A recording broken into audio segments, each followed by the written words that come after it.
오늘 우리에게 주신 하나님의 말씀은 고린도전서 16장 13절에서 24절 말씀입니다. 고린도전서 16장 13절에서 24절 말씀, 저와 여러분들이 교독하도록 하겠습니다. 13절 말씀입니다. 깨어 있으십시오. 믿음에 굳게 서 있으십시오. 용감하십시오. 힘을 내십시오. 모든 일을 사랑으로 하십시오. 형제자매 여러분, 나는 여러분에게 권합니다. 여러분이 아는 바와 같이 스데바나의 가정은 아가야에서 맺은 첫 열매요, 성도들을 섬기는 일에 몸을 바친 가정입니다. 그러므로 여러분도 이런 사람들에게 순종하십시오. 그리고 또 그들과 더불어 일하며 함께 수고하는 각 사람에게 순종하십시오. 나는 스데바나와 부드나도와 아가이고가 온 것을 기뻐합니다. 그것은 여러분을 만나지 못해서 생긴 아쉬움을 이 사람들이 채워주었기 때문입니다. 이 사람들은 나의 마음과 여러분의 마음에 생기를 불어넣어 주었습니다. 여러분은 이런 사람들을 알아주어야 합니다. 아시아에 있는 교회들이 여러분에게 문안합니다. 아굴라와 브리스가와 그 집에 모이는 교회가 다 함께 주님 안에서 진심으로 문안합니다. 모든 형제자매들이 여러분에게 문안합니다. 거룩한 입맞춤으로 서로 인사하십시오. 나 바울은 친필로 인사의 말을 씁니다. 누구든지 주님을 사랑하지 않는 사람은 저주를 받으라. 마라나타, 우리 주님 오십시오. 주 예수의 은혜가 여러분과 함께 있기를 빕니다. 나는 그리스도 예수 안에서 여러분 모두를 사랑합니다. 아멘. 오늘 말씀은 고린도 교회를 향한 마지막 바울의 권면 내용입니다. 서신서의 특징 중에 하나는 무엇이죠? 각 교회마다 교회는 완벽하지 않기 때문에 교회마다 가지고 있는 문제가 있었고, 그 문제에 대한 해결책으로 성경적인 또 복음 안에서 해결해야 할 해결 방식에 대해서 편지로 말씀으로 전하는 형태가 서신서의 특징 중에 하나입니다. 이처럼 고린도 교회뿐만 아니라 어느 교회라도 지상에 있는 모든 교회는 다양한 그 교회의 상황과 형편에 맞는 어떤 문제들이 있습니다. 이렇게 각 교회마다 문제가 다를 수는 있지만, 오늘 우리가 읽은 바울의 마지막 권면은요, 다양한 문제 속에서도 모든 교회가 기본적으로 붙잡아야 할 신앙의 원리, 특별히 개인적인 신앙의 원리 혹은 공동체가 함께 붙들어야 할 신앙의 원리를 이야기하고 있습니다. 그렇다면 어떤 신앙의 원리를 이야기하고 있는 것일까요? 먼저는 깨어 있으라 라고 이야기하고 있습니다. 무엇으로부터 깨어 있으셔야 하겠습니까? 고린도 교회를 비추어 보면 우리가 과거에 고린도 교회의 모습을 살펴보고 묵상하지 않았습니까? 여러 가지 부분이 있겠지만 그 중에 한 가지, 우상 숭배하는 것으로부터 우리는 깨어 있어야 합니다. 칼빈이 얘기했던 것처럼 우리 마음은 쉬지 않고 24시간 돌아가는 우상을 만들어내는 공장과 같습니다. 끝없이 신뢰하고 붙잡을 대상, 사랑하고 예배할 대상을 우리는 찾고 있습니다. 내가 지금 무엇을 붙들고 있는지, 하나님인지 아니면 다른 무엇인지 돌아볼 수 있는 것, 이것이 깨어있음의 핵심인 것이죠. 늘 깨어있기 위해서 우리에게 필요한 것이 있습니다. 쉬지 말고 기도하는 것, 이것이 우리를 깨어있게 하는 아주 중요한 은혜의 수단입니다. 그래서 오늘 우리 이 시간 이렇게 기도하셨으면 좋겠습니다. 주님, 그럴듯한 우상의 유혹을 우리가 빠져서 거기에 잠들어 있는 나를 깨워주시고 나의 힘이 되시는 주님만을 온전히 신뢰할 수 있는 오늘 하루 되게 하여 주십시오. 이것이 우리의 기도 제목이 되길 원합니다. 그러나 이러한 결단은 저와 여러분들의 노력과 능력에서 나오는 것은 아니지요. 그래서 바울은 이어서 믿음에 굳게 서 있으라 라고 말씀합니다. 여기서 믿음은 어떤 믿음이겠습니까? 하나님을 향한 나의 믿음, 즉 나의 열심과 노력이 아니라 지금 저와 여러분들을 향한 하나님의 믿음입니다. 그 하나님의 믿음은 어떤 믿음이죠?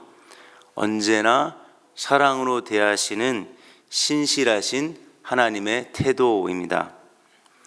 우리의 열심과 노력 위에 서 있다고 생각해 보십시오.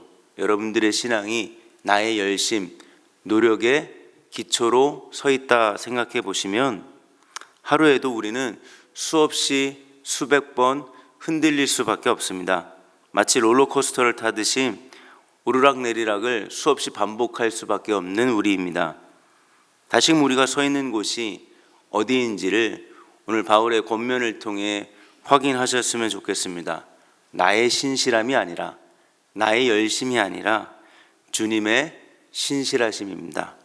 이 주님의 신실하심 안에서 우리도, 여러분들도 신실한 반응을 할 수 있는 것이죠. 그렇다면 어떤 신실한 반응을 우리가 할 수 있을까요? 오늘 문맥에서 우리가 그런 반응들을 적용해 보면 용감해야 할 것에 대해서 우리가 용감한 신실함을 보여주는 것입니다. 어떤 용감함이겠습니까? 하나님의 말씀을 붙들고 살아가는 용감입니다. 우리는 이 세상을 살지만 이 세상을 졸졸 따라가는 것이 아니라 하나님께서 좋아하시고 기뻐하신 뜻을 붙들고 살아야 합니다. 여기에는 우리의 용기가 필요합니다. 세상은 아니라고 말할 때 맞다라고 말할 수 있는 용기, 세상은 맞다라고 말할 때 아니라고 말할 수 있는 용기가 필요한 것이죠. 그래서 바울은 이어서 힘을 내라고 말하고 있는 것 아니겠습니까? 아무 일 없이 지나가는 우리의 평범한 하루 같지만 이 일상을 여러분들 영적인 믿음의 눈으로 자세히 들여다보기 시작하면 우리의 일상은 영적 전쟁터 같습니다. 이 영적 전쟁에서, 이 싸움에서 끝까지 잘 감당할 수 있는 용기와 힘을 오늘 이 새벽의 자리에서 우리가 함께 구하셨으면 좋겠습니다. 구하시는 자에게 하나님은 반드시 주실 것입니다. 계속해서 우리가 함께 반응해야 할 신실함은요, 바울의 이야기를 빌어 이야기한다면 하나님의 말씀으로 모든 일을 사랑으로 해야 한다는 것입니다. 우리의 신실함이 드러나는 부분이 모든 일을 하는 데 있어서 그 무엇보다 중요한 사랑으로 하는데 끝까지 사랑으로 하셔야 한다는 사실입니다. 이런 맥락에서 오늘 하루 저와 여러분들이 누구를 만나시든 간에 끝까지 사랑으로 대하실 수 있기를 바라겠습니다. 먼저는 소중한 가족을 사랑으로 대하고 있는지, 아니면 아주 너무너무 쉽게 생각해서 내가 여러 부분에서 받는 온갖 스트레스를 푸는 대상으로 1순위로 가족을 대하고 있지는 않은지 오늘 이 새벽의 자리에 여러분들 각자가 좀 돌아보셨으면 좋겠습니다. 그리고 여러분들이 이제 나아가는 일상 속에서, 직장 속에서 여러분들이 만나는 사람들 중에 관계가 어려운 사람들이 있다면 오늘 하루 작은, 아주 작은 친절로 사랑을 실천해 보십시오. 그러나 이것도 앞에 말씀에서 이어서 우리가 살펴본다면 우리의 힘으로 할 수 없습니다. 우리의 노력으로 할 수 없습니다. 그러니 용기를 구하십시오. 하나님으로부터 나오는 힘을 오늘 이 시간 구하셨으면 좋겠습니다. 고린도 교회 안에서는요, 이렇게 사랑을 실천하는 사람이 지금 오늘 말씀에 등장합니다. 그 가정이 스데바나 가정이었습니다. 스데바나는요, 아가야 선교의 첫 열매이자 바울에게 세례를 받았던 사람입니다. 그와 그의 가족에 대한 평가가 15절에 나오죠. 성도들을 섬기는 일에 몸을 바친 가정. 이렇게 귀한 사람이 우리 공동체에 있다면 여러분들 어떻게 하셔야 하겠습니까? 바울은 이렇게 말합니다. 이런 사람들에게 순종하십시오. 그들의 섬김이 우리 공동체에 있어서 얼마나 소중한지를 알아주시기 바랍니다 라고 오늘 바울이 있다면 우리에게 이렇게 말씀하실 겁니다. 공동체는요, 이런 사람이 많으면 많을수록 더욱 든든히 건강하게 서 갈 것입니다. 그러니 공동체에 스데바나 같은 사람이 있다면 우리는요, 그 사람을 보며 시기 질투하는 것이 아니라 어떻게 하셔야겠습니까? 감사하셔야 합니다. 그리고 그런 공동체에, 우리 공동체에 그런 사람을 보내주신 것에 하나님께 감사하며 그들이 섬기는 모든 어떤 모습들 가운데 그들이 결정하는 것에 우리가 존중하며 그들의 섬기는 자리에 우리가 방관자로 혹은 수혜자로 그냥 가만히 있는 것이 아니라 우리도 함께 동참하며 알아줘야 한다는 것, 이것이 바울의 마지막 권면입니다. 바울은 그러면서 고린도 교회 성도들에게 끝으로 서로 무난하라라고 이야기하고 있죠. 무난이라는 뜻이 무엇이겠습니까? 상대가 과연 지금 평안한지 혹은 평안하지 않은지, 잘 못 지내고 있는지를 그 안부를 묻는 것, 그게 무난하는 것 아니겠습니까? 그러면서 바울은 안부를 묻는 인사말로 무엇을 이야기하고 있죠? 마라나타입니다. 마라나타. 이 아람어인데 이게 무슨 뜻이겠습니까?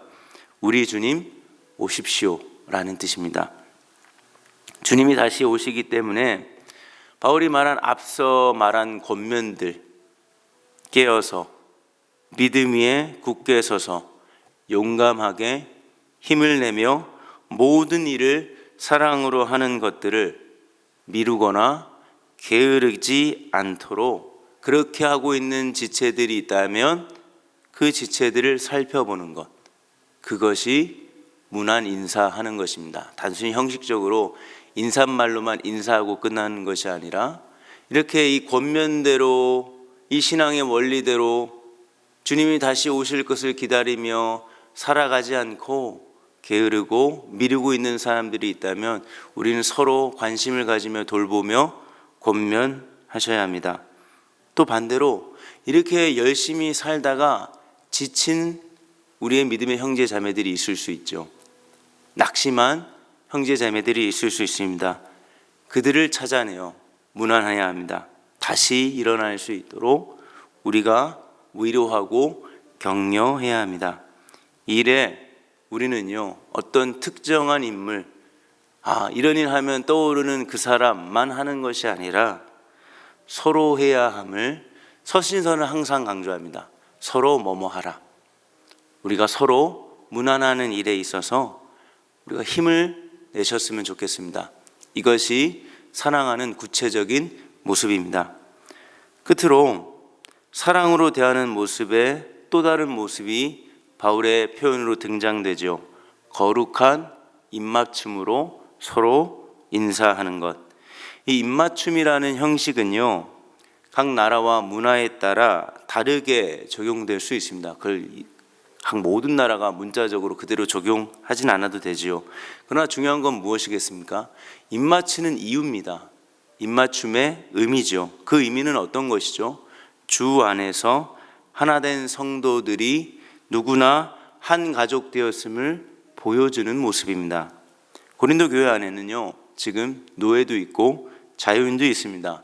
당연히 어떠한 기준에 따라 힘이 있는 자도 있고 힘없는 사람도 교인으로 하나님의 가족으로 함께 있습니다.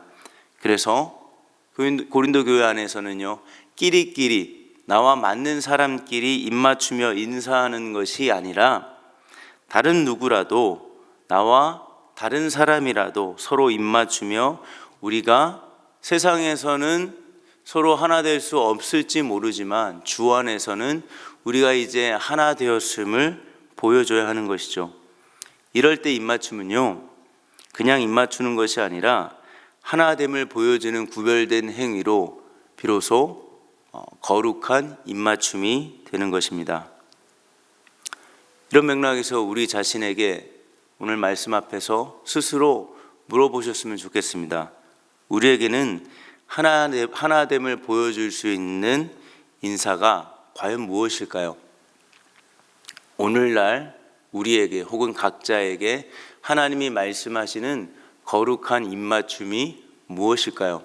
우린 그 입맞춤을, 그러한 거룩한 인사들을 하고 있을까요? 라는 이 질문 앞에 오늘 이 새벽 우리 자신을 돌아보셨으면 좋겠습니다. 나의 어떤 말과 행동이 알게 모르게 어떤 소외와 차별을 만드는 것은 아닌지, 하나님께서 한 가족으로 우리를 붙여주셨는데, 이어주셨는데, 한 가족으로서의 따뜻함을 드러낼 수 있는 것이 과연 무엇인지를 오늘 기도의 자리에서 여러분들 각자가 고민해 보셨으면 좋겠습니다. 그래서 다시 오실 주님을 기다리며 우리가 서로 마라나타 하는 것이죠. 우리 안에서 마라나타, 주님이 오심을 다시 기억하고 그 삶을 그렇게 살아가지 못하는 지체들을 우리가 격려하고, 그렇게 살다 지친 성도들이 있다면 우리 가족이잖아요. 위로하고 따뜻함으로 인사할 수 있는 저와 여러분들이 될 수 있기를, 그래서 서로 한 가족으로 맞아주며 깨워주며 믿음에 굳게 설 수 있도록 격려할 수 있는 은혜 샘물교회 저와 여러분들 되시기를 예수님의 이름으로 축원드리겠습니다. 우리 시간 말씀을 기억하며 이렇게 기도했으면 좋겠습니다. 마라나타, 우리 주님 오십시오라는 이 말을 오늘 하루도 시작하며 기억하며 내가 먼저 깨어있기를 원합니다. 그래서 오늘 하루도 보이는 것이 전부인 양 그렇게 바쁨 속에서 이리 밀리고 저리 밀리고 살아가는 것이 아니라 분명히 반드시 주님이 오고 계심을 기억하고, 주님 오늘 내가 있는 자리에서 소망과 담대함으로 살아가게 해 주십시오. 두 번째는 오늘 교회를 위해 기도하는 날입니다. 누구든지 오늘 말씀에 주님을 사랑하지 않는 자는 저주를 받는다 라고 강하게 사도 바울이 이야기하고 있죠. 주님을 사랑하는 것은 우리가 서로 사랑하는 것으로 이어집니다.